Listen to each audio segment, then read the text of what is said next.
지금 전 세계가 발칵 뒤집혔습니다. 미국 실리콘밸리의 한 천재 AI 개발자가 자신이 만든 시스템을 공개적으로 비판하고 나선 건데요. 그 이유가 자신이 개발한 인공지능이 자신의 딸에게 충격적인 결과를 안겨줬기 때문이라고 합니다. 이 소식이 알려진 후 미국 병원과 보험사도 부정적인 결론을 내렸고 각종 미디어와 SNS에 해당 내용이 일파만파 퍼지고 있습니다. 심지어 이 개발자는 마지막 희망을 걸고 아시아의 작은 나라 한국까지 비행기를 타고 왔는데요. 과연 그들이 무시하던 한국에서 희망적인 판정이 나올 수 있을까요? 그 흥미진진한 이야기 지금 바로 시작하겠습니다. 제 이름은 이든 로웰입니다. 42살이죠. 실리콘밸리에서 자율주행 스타트업 오로라 드라이브의 최고 기술 책임자로 일하고 있습니다.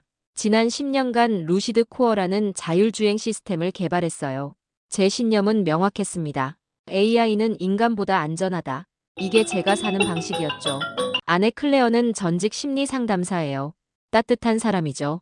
딸 메디는 15살입니다. 음악 천재예요. 피아노를 정말 잘 쳐요. 쇼팽, 모차르트, 베토벤, 뭐든 완벽하게 연주했습니다. 저는 가족을 사랑했어요. 하지만 일에 더 빠져 있었는지도 모릅니다. 매일 밤 늦게까지 회사에 있었거든요. 알고리즘을 다듬고 데이터를 분석하고 코드를 수정했습니다. 완벽을 추구했어요. 한 줄의 오류도 용납하지 않았죠. 어느 날 저녁 메디가 제 서재로 들어왔습니다. 책상 위 모니터를 보더니 물었어요. 아빠, 사람도 실수할 수 있는데 기계도 실수하지 않을까요? 저는 웃으며 고개를 저었습니다. AI는 실수하지 않아. 확신에 찬 목소리였어요. 메디는 고개를 갸우뚱했습니다. 정말요? 정말이야. 기계는 감정이 없으니까. 피곤하지도 않고 화나지도 않아. 그래서 완벽하지. 메디는 더 묻지 않았어요. 고개를 끄덕이고 나갔죠. 저는 그 대화를 금방 잊었습니다. 다시 모니터를 보며 일을 계속했어요. 회사는 잘 나갔습니다. 투자자들이 줄을 섰어요. 언론은 저를 천재라고 불렀습니다. 실리콘밸리의 새로운 스타라고요. 저는 우쭐했습니다. 제가 세상을 바꿀 거라고 믿었어요. 완벽한 코드가 완벽한 세상을 만든다고 생각했죠. 클레어가 말했습니다. 당신 요즘 너무 늦게 들어와요. 저는 대충 둘러댔어요. 중요한 프로젝트가 있어서. 메디도 불평했습니다. 아빠, 내 연주회 올 거죠? 저는 망설였어요. 그날 중요한 회의가 있어서. 메디 얼굴이 어두워졌습니다. 하지만 저는 신경 쓰지 않았어요. 일이 더 중요했으니까요. 2025년 3월 9일 오후 4시 20분. 제 인생이 멈춘 순간이었습니다. 회사 회의실에서 투자자들과 미팅 중이었어요. 다음 분기 계획을 발표하고 있었죠. 갑자기 제 휴대폰이 울렸습니다. 낯선 번호였어요. 무시하려다 받았습니다. 여보세요? 로웰 씨 가족이신가요? 샌프란시스코 종합병원입니다. 따님이 교통사고를 당하셨습니다. 심장이 멎는 것 같았어요. 귀가 멍했습니다. 지금 뭐라고 하셨죠? 응급실로 오셔야 합니다. 빨리요. 전화가 끊겼습니다. 저는 회의실을 뛰쳐나갔어요. 투자자들이 뭐라 소리쳤지만 들리지 않았습니다. 차를 몰고 병원으로 달렸죠. 신호등이 빨간색이었지만 그냥 지나갔어요. 경적 소리가 들렸지만 신경 쓰지 않았습니다. 병원 응급실 앞에 도착했습니다. 클레어가 서 있었어요. 얼굴이 새하얗게 질려 있었죠. 눈물 자국이 보였습니다. 클레어. 제가 소리쳤어요. 클레어가 저를 봤습니다. 떨리는 목소리로 말했어요. 자율주행 택시였어요. 머리가 하얘졌습니다. 자율주행 택시라고요? 무슨 일이 있었어? 신호등 인식 오류래요. 빨간불인데 그냥 지나갔대요. 그때 트럭이. 클레어가 더 말하지 못했습니다. 의사가 나왔습니다. 표정이 심각했어요. 가운에 피가 묻어 있었죠. 환자 보호자시죠? 저는 고개를 끄덕였습니다. 급성 뇌손상입니다. 충격이 컸어요. 수술이 필요합니다. 성공률은요? 제가 물었어요. 의사가 잠시 망설였습니다. 8%입니다.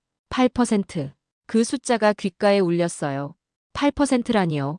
병실로 안내받았습니다. 메디가 침대에 누워 있었어요. 온몸에 관이 연결되어 있었습니다. 기계 소리가 규칙적으로 울렸죠. 삐삐삐. 심장 박동 소리였어요. 저는 메디 곁에 섰습니다. 손을 잡았어요. 차가웠습니다. 뉴스가 터져나왔습니다. 휴대폰에 알림이 계속 왔어요. AI 오작동 첫 사망자 발생. 자율주행 시대의 비극. 기사 제목들이 눈에 들어왔습니다. 사망자라고요? 메디는 아직 살아있는데요. 집으로 돌아왔습니다. 노트북을 켰어요. 회사 서버에 접속했습니다. 사고 데이터를 찾았어요. 로그 파일을 열었습니다. 시간, 위치, 센서 데이터, 모든 정보가 기록되어 있었죠. 코드를 하나하나 확인했습니다. 신호등 인식 알고리즘을 봤어요. 문제 없었습니다. 장애물 감지 시스템도 확인했어요. 정상이었습니다. 그럼 왜죠? 왜 사고가 났죠? 화면을 노려봤습니다. 불가능해요. 제 알고리즘은 완벽해요. 틀릴 리 없어요. 다음 날 아침 병원 회의실에 모였습니다. 의료진이 앉아 있었어요. 신경외과 과장, 중환자실 담당의 간호사들. 모두 심각한 표정이었죠. 과장이 엑스레이 사진을 보여줬습니다. 뇌 손상이 심각합니다. 이 부분이 출혈 부위고요. 손가락으로 가리켰어요. 검은 부분이 보였습니다. 수술이 가능한가요? 클레어가 물었습니다. 가능하긴 합니다. 하지만 과장이 말을 흐렸어요. AI 분석 결과가 나왔습니다. 생존 확률 8%. 수술에도 10명 중 9명은 사망합니다. 저는 앞으로 몸을 기울였습니다. 그럼 1명은 산다는 거잖아요. 과장이 고개를 저었습니다. 통계적으로 의미 없는 수치입니다. 리스크가 너무 큽니다. 클레어가 소리쳤어요. 그럼 어쩌라는 거예요? 그냥 포기하라고요? 과장이 난처한 표정을 지었습니다. 보존적 치료를 권장합니다. 보존적 치료. 다른 말로 하면 포기라는 뜻이었죠. 저는 일어섰습니다. AI가 그렇게 말했다고 해서 포기할 순 없어요. 과장이 태블릿을 보여줬습니다. 보험사 AI도 같은 결론입니다. 치료 비효율적, 회생 불가. 화면에 빨간 글씨가 떠 있었어요. 불가. 저는 쓴웃음을 지었습니다. 회의가 끝나고 복도로 나왔어요. 클레어가 제 팔을 잡았습니다. 당신이 만든 AI가 우리 딸을 죽이려 해요. 목소리가 떨렸어요. 저는 말문이 막혔습니다. 클레어 말이 맞았어요. 제가 만든 시스템이 제 딸을 포기하고 있었죠. 저는 외쳤습니다. AI는 인간보다 객관적이야. 감정에 휘둘리지 않아. 그게 장점이라고. 과장이 저를 똑바로 봤습니다. 그건 통계지 생명이 아닙니다. 로엘 씨. 그 말이 가슴에 박혔어요. 통계와 생명, 숫자와 사람. 저는 평생 숫자만 봤습니다. 데이터만 분석했어요.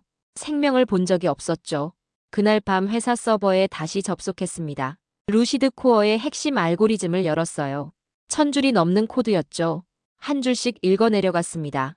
그러다 발견했어요. 불확실성 보정값. 변수 이름은 언서튼티 톨러런스였습니다. 그 값이 0이었어요. 제로. 저는 화면을 응시했습니다.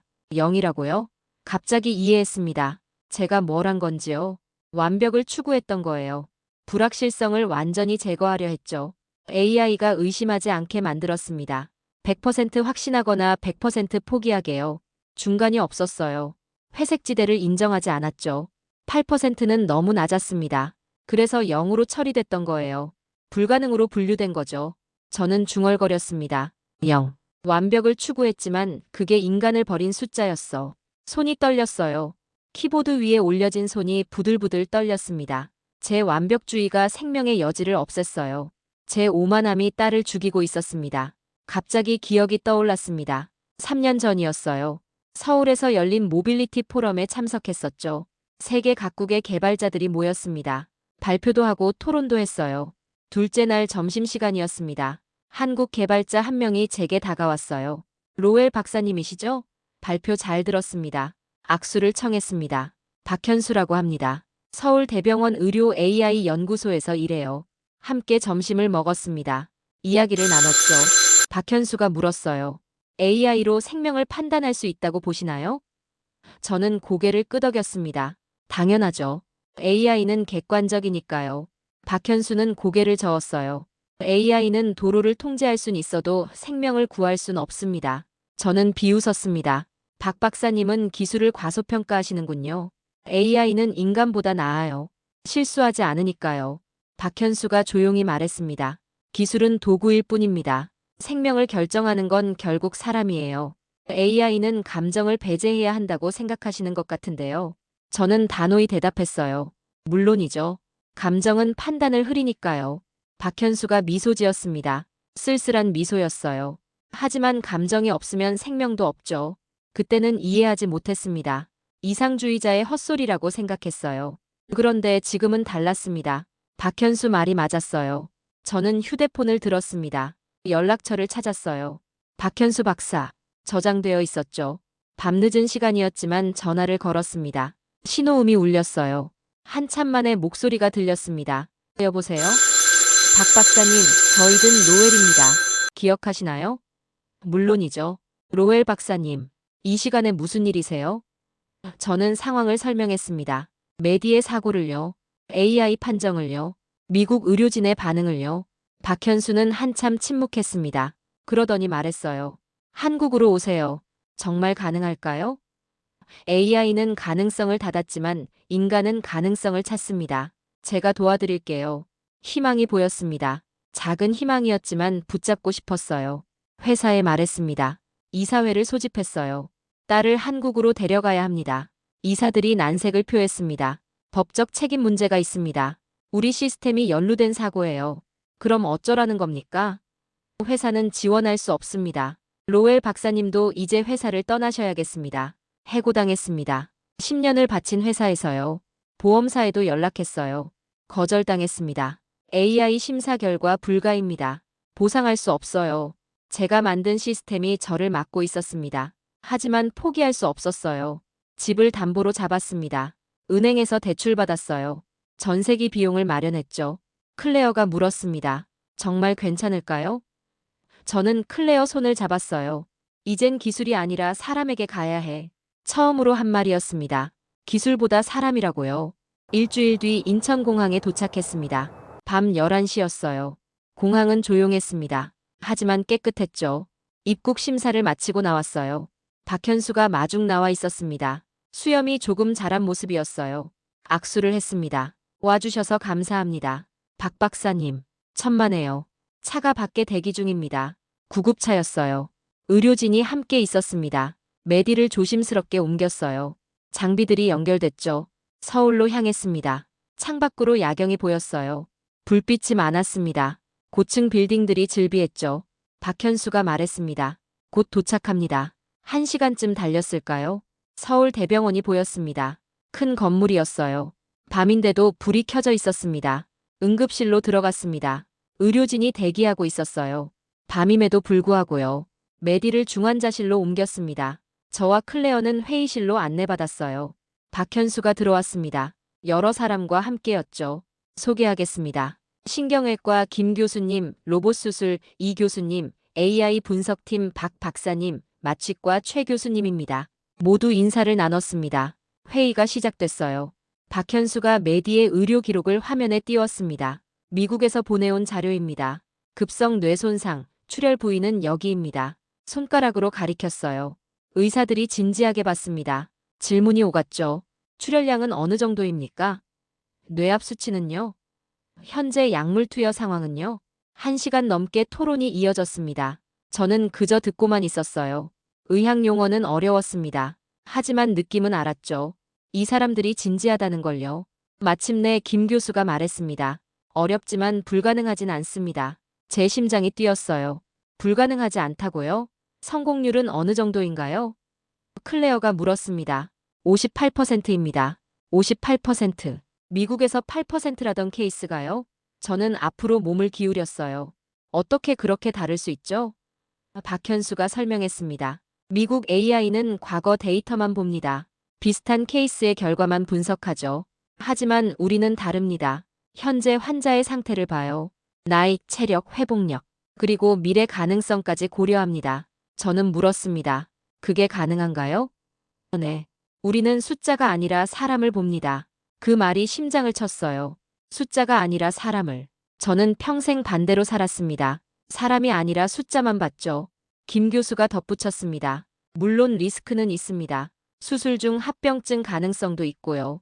하지만 시도할 가치는 있습니다. 클레어가 제 손을 잡았어요. 해주세요. 제발요.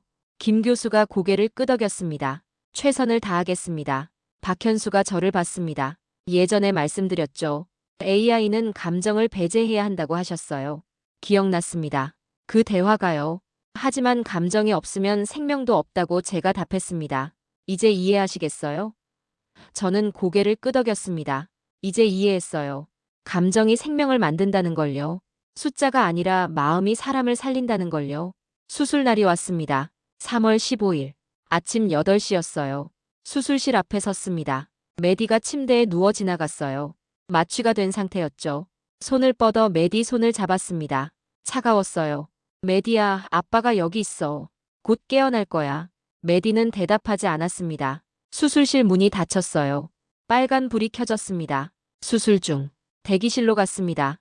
클레어와 나란히 앉았어요. 아무 말도 하지 않았죠. 손목시계를 봤습니다. 8시 5분.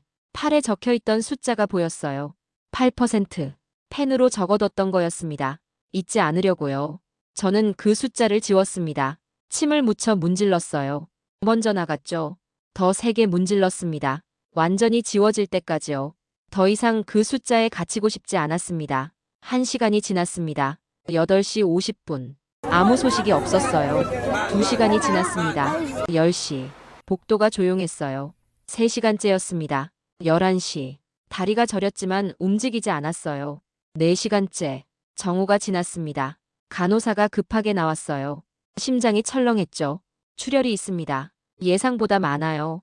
의사들이 긴급 회의를 했습니다. 5분쯤 지났을까요? 다시 수술실로 들어갔어요.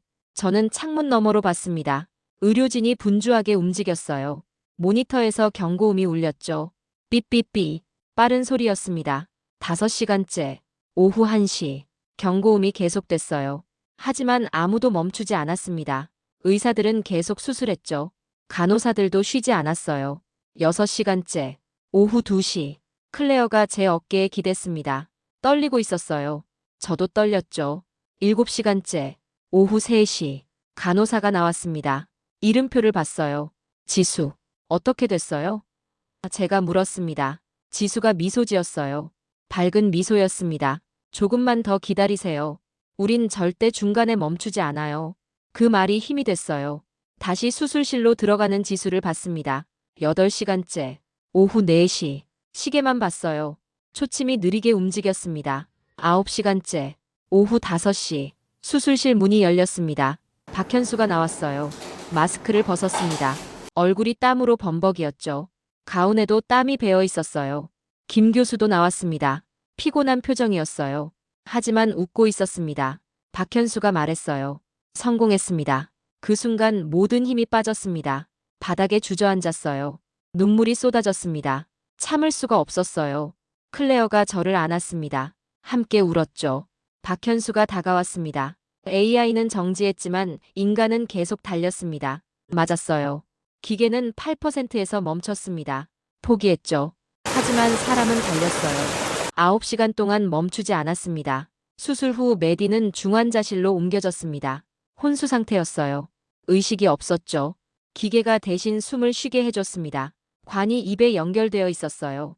저는 매일 병실에 갔습니다. 아침부터 밤까지 곁을 지켰어요. 메디 손을 잡았습니다. 말을 걸었죠. 메디야, 아빠야. 들려? 수술 잘 됐어. 이제 깨어나야 해. 대답은 없었습니다. 기계음만 규칙적으로 울렸어요. 삐삐삐. 하루가 지났습니다. 메디는 움직이지 않았어요. 이틀이 지났습니다. 여전히 혼수 상태였죠. 사흘째 밤이었습니다. 새벽 2시쯤이었을까요? 저는 병실 의자에 앉아 졸고 있었어요. 갑자기 발소리가 들렸습니다. 간호사가 뛰어오고 있었어요. 지수였습니다. 로엘 씨. 저는 벌떡 일어났습니다. 무슨 일이에요? 손가락이 움직여요. 메디를 봤습니다. 정말이었어요. 오른손 검지가 살짝 움직였죠. 메디야. 제가 소리쳤습니다. 침대로 달려갔어요. 메디 손을 잡았습니다. 메디야, 들려? 아빠야. 눈꺼풀이 떨렸습니다. 천천히요. 아주 천천히 눈이 떠졌어요. 초점 없는 눈동자였습니다. 하지만 저를 보고 있었어요. 입술이 움직였습니다. 소리는 나지 않았어요. 하지만 입모양을 읽을 수 있었죠. 아빠. 그래, 아빠야. 메디야. 눈물이 흘러내렸습니다. 멈출 수가 없었어요. 메디가 희미하게 웃었습니다. 정말 작은 미소였어요. 하지만 분명히 웃고 있었습니다. 살아줘서 고마워. AI는 8%라 했지만 넌 100% 살아있었구나. 클레어를 불렀습니다. 복도에서 쉬고 있었거든요. 클레어가 달려왔어요. 메디를 보더니 울음을 터뜨렸습니다. 우리 셋은 함께 있었어요. 가족이었습니다. 의사들이 왔습니다. 검사를 시작했어요. 반응을 확인했죠. 손가락을 움직일 수 있어요? 메디가 천천히 손가락을 움직였습니다. 발가락은요? 발가락도 움직였어요. 좋습니다. 아주 좋아요. 김 교수가 웃었습니다. 회복이 시작됐습니다. 느렸어요. 아주 느렸죠. 메디는 다시 걷는 법을 배워야 했습니다. 한 걸음씩요. 말하는 법도 배워야 했어요. 한 단어씩요. 재활 치료가 시작됐습니다. 물리치료사가 왔어요. 매일 운동을 시켰죠. AI 재활 시스템도 사용했습니다. 동작을 분석해서 피드백을 줬어요. 이번엔 보조도구로요. 메디가 물었습니다. 이건 아빠가 만든 거야? 말이 느렸어요. 단어 사이에 쉬었죠. 저는 고개를 끄덕였습니다. 응, 맞아. 하지만 이제 이건 사람을 도와주는 기계야. 사람을 대신하는 게 아니라. 메디가 웃었어요. 좋은 기계네. 간호사 지수는 매일 왔습니다. 메디와 이야기를 나눴어요. 오늘은 기분이 어때요? 좋아요. 선생님, 훌륭해요. 메디는 정말 용감해요. 지수가 한국 노래를 불러줬습니다. 밝은 노래였어요. 메디가 따라 부르려고 했죠. 서툴렀지만 예뻤습니다. 지수 선생님, 감사해요. 지수가 메디 머리를 쓰다듬었습니다. 우리 메디가 잘 참아줘서 고마워. 정말 대단해요. 따뜻한 장면이었습니다. 저는 그 모습을 보며 생각했어요. 이게 사람의 온기구나. 기계에는 없는 거구나. 한 달이 지났습니다. 메디는 많이 회복했어요. 휠체어를 탈 수 있게 됐습니다. 짧은 문장도 말할 수 있었죠. 퇴원날이 잡혔습니다. 떠나기 전 병원 옥상에 올라갔어요. 박현수가 함께했습니다. 서울 전경이 펼쳐졌어요. 높은 빌딩들이 즐비했죠. 도로가 보였습니다. 차들이 달리고 있었어요. 메디가 말했습니다. 아빠, 저 도로 위에서도 기계만 믿었어? 저는 메디를 봤습니다. 그리고 대답했어요. 이젠 아니야. 사람의 판단이 필요하다는 걸 알았어. 기계는 도구일 뿐이야. 메디가 미소 지었습니다. 바람이 불었어요. 따뜻한 봄바람이었습니다. 귀국 전 인터뷰 요청이 왔습니다. 한국 방송국이었어요. 저는 수락했습니다. 스튜디오에 갔죠. 카메라 앞에 앉았습니다. 기자가 물었어요. 한국 의료진에 대해 어떻게 생각하시나요? 저는 잠시 생각했습니다. 그리고 천천히 말했어요. 자율주행은 완벽을 추구했습니다. AI는 완벽해야 한다고 믿었죠. 하지만 완벽은 인간을 지우는 말이었습니다. 실수할 여지를 없앴으니까요. 기자가 고개를 끄덕였습니다. 저는 계속했어요. 한국은 나에게 가르쳐줬습니다. 완벽보다 따뜻함이 더 강하다는 걸요. 숫자보다 사람이 중요하다는 걸요. 그 인터뷰가 방송됐습니다. 반응이 뜨거웠어요. 많은 사람이 공감했다고 했습니다. 귀국길에 올랐습니다. 인천공항에서 비행기를 탔어요. 메디는 휠체어에 앉아 있었죠. 창밖을 봤습니다. 아빠, 기억나요? 내가 물어봤었잖아요. 기계도 실수하지 않을까요? 저는 기억났습니다. 그 질문을요. 기억해. 그때 난 AI는 실수하지 않는다고 했지. 지금은요? 지금은 알아. 기계도 실수해. 완벽한 건 없어. 그럴 때는 사람이 멈춰야지. 사람이 판단해야 해. 메디가 제 손을 잡았어요. 좋은 대답이에요, 아빠. 저도 웃었습니다. 정말 좋은 대답이었죠. 비행기가 이륙했습니다. 서울이 멀어졌어요. 하지만 마음속엔 남아 있었습니다. 집으로 돌아왔습니다. 샌프란시스코였어요. 익숙한 집이었죠. 하지만 저는 달라져 있었습니다. 예전의 제가 아니었어요. 새로운 프로젝트를 시작했습니다. 이름은 휴먼 드라이브 이니셔티브, 인간 중심 자율주행 계획이었죠. 목표는 간단했습니다. AI가 아닌 인간의 양심이 브레이크를 잡는 세상.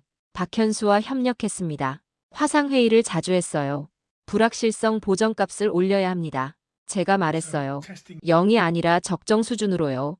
박현수가 동의했습니다. 맞습니다. AI가 회색지대를 인정하게 해야죠. 코드를 다시 짰습니다. 알고리즘을 수정했어요. 이번엔 완벽을 추구하지 않았습니다. 불완전함을 받아들였죠. AI가 확신이 없을 때 사람에게 권한을 넘기게 만들었어요. 제 판단이 불확실합니다. 운전자가 결정하세요. 이런 메시지가 뜨게요.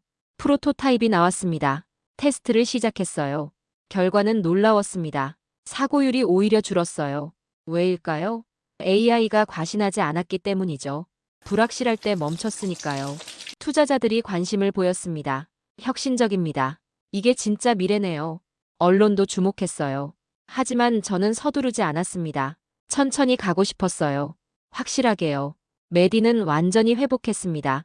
다시 걸을 수 있게 됐어요. 피아노도 치기 시작했죠.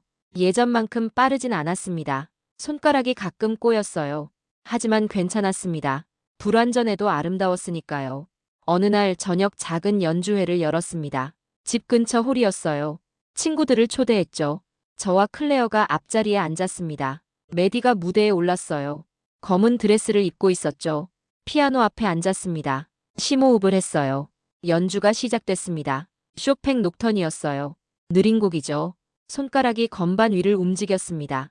부드러운 소리가 울려 퍼졌어요. 중간에 작은 실수가 있었습니다. 하나를 놓쳤죠. 하지만 메디는 멈추지 않았어요. 계속 연주했습니다. 자연스럽게 이어갔죠. 곡이 끝났습니다. 박수가 터졌어요. 저도 일어나 박수쳤습니다. 클레어는 울고 있었어요. 행복한 눈물이었죠. 메디가 일어나 인사했습니다. 웃고 있었어요. 밝은 미소였습니다. 저는 가슴이 뜨거워졌어요. 공연 후 메디에게 물었습니다. 실수했을 때 어땠어? 메디가 대답했어요. 괜찮았어요. 완벽하지 않아도 되니까요. 중요한 건 계속하는 거잖아요. 저는 메디를 안았습니다. 내 말이 맞아. 완벽하지 않아도 돼. 불완전해도 아름다워. 메디가 제 어깨에 기댔습니다. 아빠도 변했어요. 응, 많이 변했지. 지금 저는 압니다. AI가 멈춘 순간 사람은 달렸다는 걸요. 기계가 포기한 생명을 사람이 구했다는 걸요. 완벽보다 따뜻함이 더 강하다는 걸요. 숫자보다 사람이 중요하다는 걸요. 한국이 가르쳐준 교훈입니다. 평생 잊지 않을 거예요. 저는 이제 다릅니다. 코드의 신이 아니에요. 딸을 사랑하는 아빠입니다. 불완전함을 인정하는 엔지니어예요. 그리고 그게 더 인간적이라는 걸 압니다.